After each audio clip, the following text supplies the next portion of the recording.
Oke, hari ini kita bakal bedah nih, apa sih esensi dari jadi seorang pengusaha, dan kita akan belajar dari sebuah kisah yang, wah, luar biasa banget. Tentang seorang anak laki-laki, neneknya, dan, sebotol selai. Ceritanya dimulai, tapi bukan kayak di dongeng-dongeng ya. Ini justru dimulai dari kegagalan. Tepatnya, bisnis pertama yang gagal dari seorang anak umur 14 tahun dari Skotlandia. Namanya Fraser Doherty. Tapi, namanya juga calon pengusaha, dia nggak nyerah gitu aja.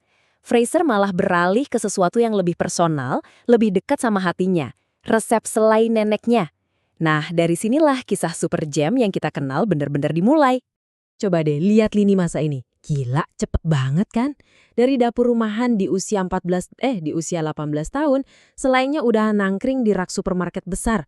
Perjalanannya dari dapur ke pasar global ini benar-benar didorong sama satu ide yang kelihatannya simple, tapi ternyata kuat banget. Nah, ini jadi pertanyaan kan. Apa sih yang bikin orang kayak Fraser ini nekat buat mulai? Apa sih percikan kewirausahaan itu? Yuk kita bedah lebih dalam.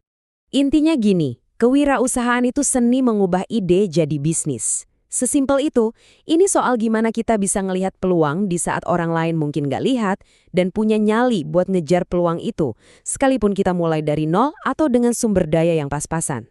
Biasanya ada 3 alasan utama nih yang jadi pendorong.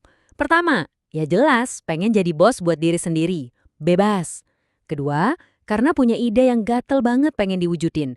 Dan yang menarik, ternyata urusan uang, imbalan finansial, itu seringnya jadi nomor 3, bukan yang utama.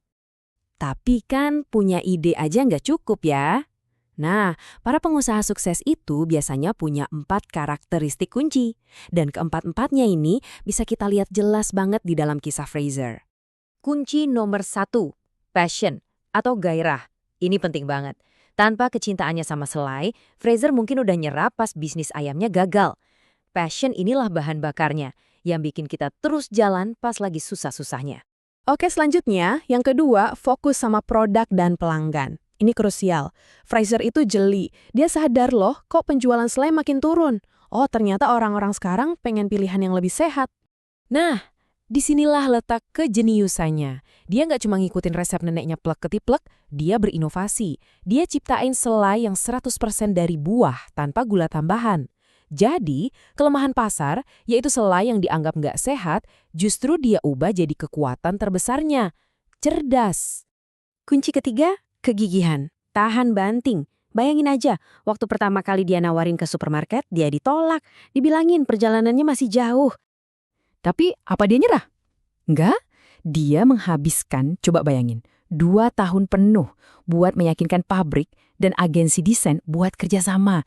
Padahal dia nggak punya uang sama sekali. Nah, itulah yang namanya kegigihan. Dan yang terakhir, nomor 4, kecerdasan eksekusi. Karena apa? Karena ide sebagus apapun bakal percuma kalau kita nggak bisa mengeksekusinya dengan benar. Dan Fraser ini eksekusinya pintar banget. Dia nggak cuma jualan ke toko-toko kecil, tapi langsung nargetin supermarket besar. Dia bikin brand yang kelihatan modern dan menarik. Dia juga mikirin gimana caranya produksi dalam skala besar, nggak cuma di dapur ibunya lagi. Inilah langkah-langkah cerdas yang mengubah hobinya jadi merek ikonik. Nah, cerita-cerita sukses kayak Fraser, ini kadang-kadang malah bikin muncul mitos-mitos tentang pengusaha. Jadi, yuk kita luruskan beberapa kesalahpahaman umum. Mitos pertama, pengusaha itu penjudi yang suka ambil risiko besar. Bener nggak sih? Ternyata, menurut riset, nggak juga. Kenyataannya, pengusaha sukses itu bukan penjudi liar. Mereka itu pengambil risiko yang terukur. Mereka ngitungin peluangnya, mikirin cara meminimalkan kerugian. Jadi, lebih kayak seorang ahli strategi, bukan penjudi di kasino. Terus, mitos kedua nih. Katanya, kalau mau jadi pengusaha itu harus muda, energik, jenius, gitu kan? Memang sih, kisah Fraser di usia muda itu luar biasa.